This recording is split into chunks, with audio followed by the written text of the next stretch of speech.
सनातन गोस्वामी चैतन्य महाप्रभु के प्रमुख शिष्य थे। उन्होंने गौड़ीय वैष्णव भक्ति संप्रदाय के अनेक ग्रंथों की रचना की थी। अपने भाई रूप गोस्वामी सहित वृंदावन के 6 प्रभावशाली गोस्वामियों में वे सबसे ज्येष्ठ थे।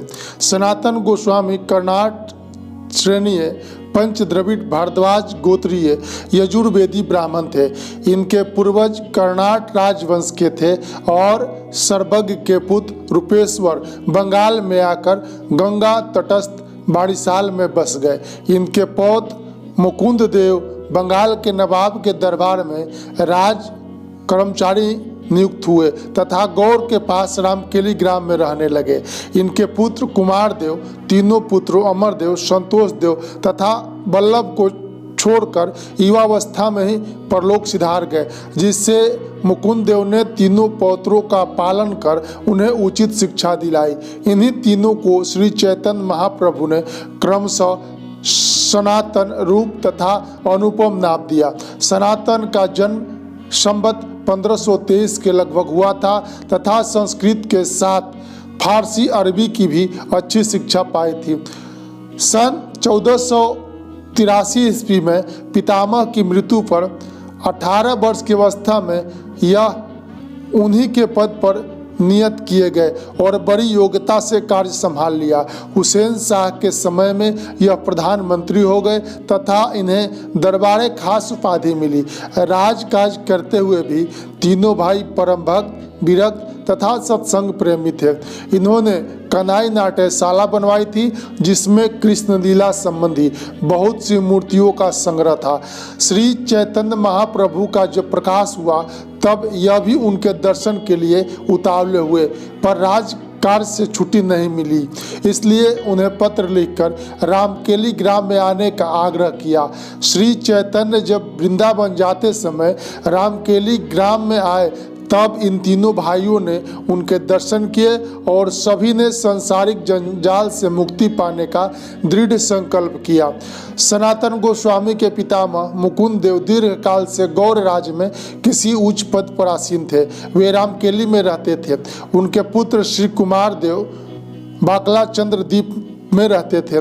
कुमार देव के देहावसान के पश्चात मुकुंद देव श्री रूप सनातन आदि को रामकेली ले आए। उन्होंने रूप सनातन की शिक्षा की सुव्यवस्था की। सनातन गोस्वामी ने मंगलाचरण में केवल विद्या वाचस्पति के लिए गुरु शब्द का प्रयोग किया है, जिससे स्पष्ट है कि वे उनके दीक्षा गुरु थे और अन्य सब शिक्षा गुरु। गुरु शब्द बहुवचन होते हुए भी गौरवार्थ में बहुत बार एक वचन में प्रयुक्त होता है। यहाँ भी एक वचन में प्रयुक्त होकर विद्या वाचस्पति के साथ जुड़ा हुआ है। यदि विद्या वाचस्पति और सार्वभौम भट्टाचार्य दोनों से जुड़ा होता तो द्विवचन में प्रयुक्त किया गया होता। 2 महीने तक सनातन को अपने घनिष्ठ सानिध्य में रखने के बाद और वैष्णव सिद्धांत में निष्णात करने के पश्चात चैतन्य महाप्रभु ने उनसे कहा, सनातन, कुछ दिन पूर्व मैंने तुम्हारे भाई रूप को प्रयाग में कृष्ण रस का उपदेश देकर और उसके प्रचार के लिए शांति संचार कर वृंदावन भेजा है। तुम भी वृंदावन जाओ।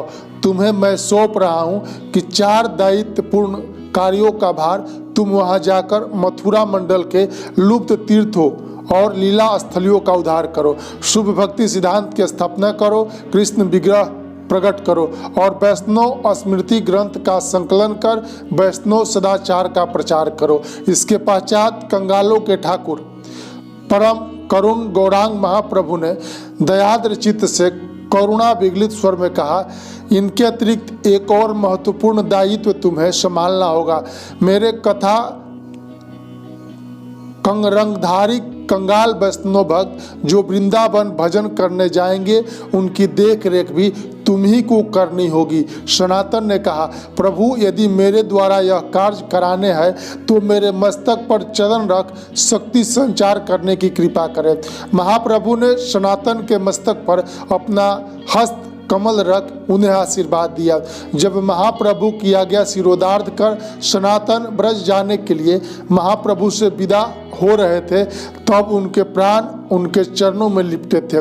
वे उन्हें जाने कब दे रहे थे। पैर आगे बढ़ते बढ़ते पीछे लौट जा रहे थे। जाते जाते वे अश्रुपूर्ण नेत्रों से बार बार महाप्रभु की ओर देख रहे थे और मन ही मन कह रहे थे कि न जाने कब फिर उनका भाग्योदय होगा, कब फिर करुणा और प्रेम की उस साक्षात मूर्ति के दर्शन कर वे विरहाग्नि से जर्जर अपने प्राणों को शीतल कर सकेंगे। सनातन जब वृंदावन की ओर चले, उसी समय रूप और बल्लभ उनसे मार्ग में मिलने के उद्देश्य से वृंदावन से प्रयाग की ओर चले, पर दोनों का मिलन न हुआ, क्योंकि सनातन गए राजपथ से, रूप और बल्लभ आए दूसरे पथ से गंगा के किनारे किनारे।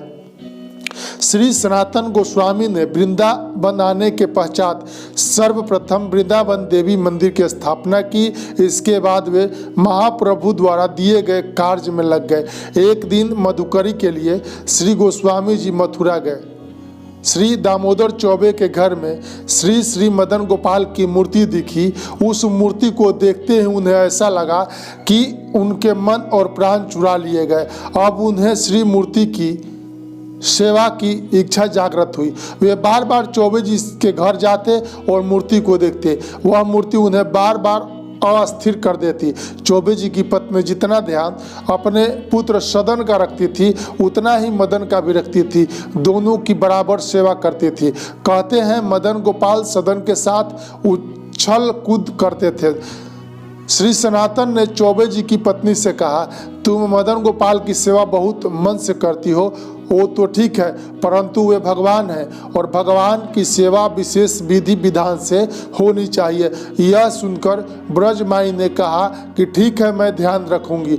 अगली बार जब गोस्वामी जी उनके घर गए तो वह बोली, बाबा मैंने आपके कहे अनुसार करने का प्रयास किया, परंतु मदन गोपाल को यह ठीक नहीं लगा। उन्होंने मुझे सपने में कहा कि माँ तुम मुझ में और सदन में भेद करने लगी हो। सदन को तो अपने निकट रखती हो, मुझे इष्ट समझकर अपने से दूर कर देती हो। मुझे अच्छा नहीं लगता। अब तो गोस्वामी जी के आंसू रुकने का नाम नहीं ले रहे थे। उन्हें लगा कि मैंने श्री मदन गोपाल को प्रेम वात्सल्य रस से कुछ समय दूर रखा।